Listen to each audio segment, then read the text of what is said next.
আসসালামু আলাইকুম সবাইকে। বহুদিন শহরের কোলাহল থেকে আমরা ক্লান্ত। অনেকদিন সমুদ্রের গর্জন শোনা হয় না, সমুদ্রের কাছে আমাদের গল্প বলা হয় না। তাই আজকে আমরা চলে আসছি সমুদ্রের কাছে আমাদের কথা বলতে। এবারের গন্তব্য কক্সবাজার, পৃথিবীর দীর্ঘতম প্রাকৃতিক সমুদ্র সৈকত।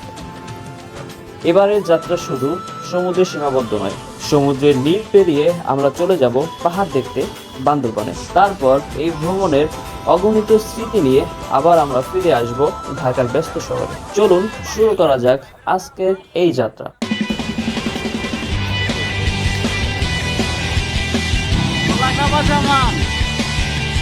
চাইতেই পারো আবার সেই জোছনা ঘরের সিলিংয়ে সন্ধ্যা তারাটা, চাইতেই পারো সারা রাত আর সারাদিন, হবে না যে কখনো আর সেদিন। চাইতেই পারো আমার ঘরে পারে খেয়ে আকাশটা ছোঁয়ার স্বপ্ন।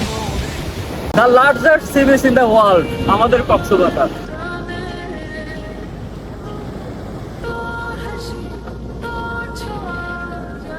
প্রত্যেক বছর একবার সমুদ্র দেখতে আসি। পরিজন না থাকা একটা সুবিধা, যখন ইচ্ছা যাওয়া যায়। আমার ওই দুই ভাই লগে আমি আহি কামড়া দেই, রাখলে রাহে না রাখলে নাই। আমার যে কাজ আমি তাই করতেছি, ক্যামেরা পেছনে আছি। বলেন কি?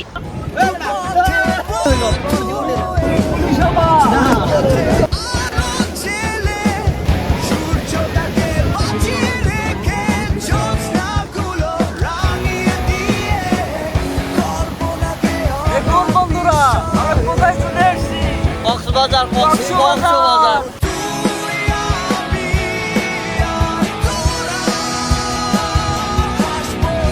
আমরা এখন যাচ্ছি ঝাউবন।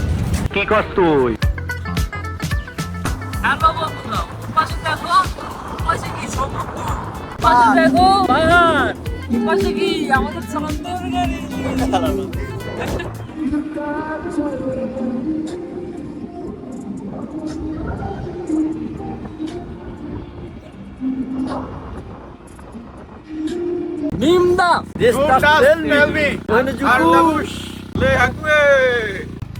এগুলো হচ্ছে বন কাঁঠাল, আমরা এখন খেয়ে দেখবো।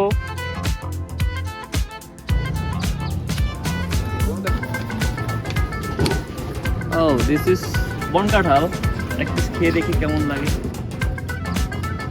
মুখ দেখে করবে।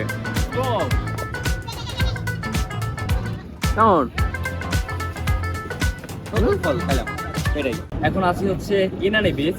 আমার পিছনে হচ্ছে অনেকগুলো নৌকা। এই নৌকা সেই নৌকা না, এই নৌকা হচ্ছে ডিঙ্গি নৌকা। এপাশে হচ্ছে জামার। এই নৌকা দেখে কি তোমার কোনো নৌকার কথা মনে পড়তেছে? এই তুমি নিয়াস কেন করতেছো ভাইয়া? তুমি বলবা। এই নৌকা হাসিয়াবার নৌকা না। তো আমরা হচ্ছে এখন ইনানি বিচে আছি। এখানে ভিড় খুবই কম। দেখা যাচ্ছে ওটা হচ্ছে নৌবাহিনীর ক্যাম্প। আগে হচ্ছে জাহাজ ছাড়তো সেন্ট মার্টিনের উদ্দেশ্যে, এখন ছাড়ে না। আমরা দেখি ওখানে যেতে পারি কিনা।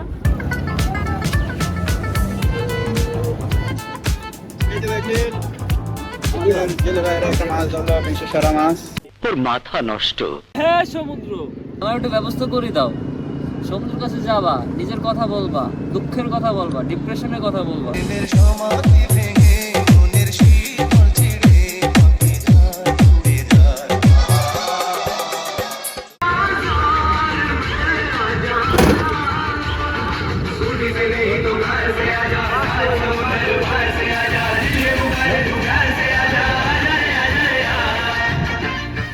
আমার পিছনের সাইডটা দেখেন, অস্থির সুন্দর একটা ভিউ।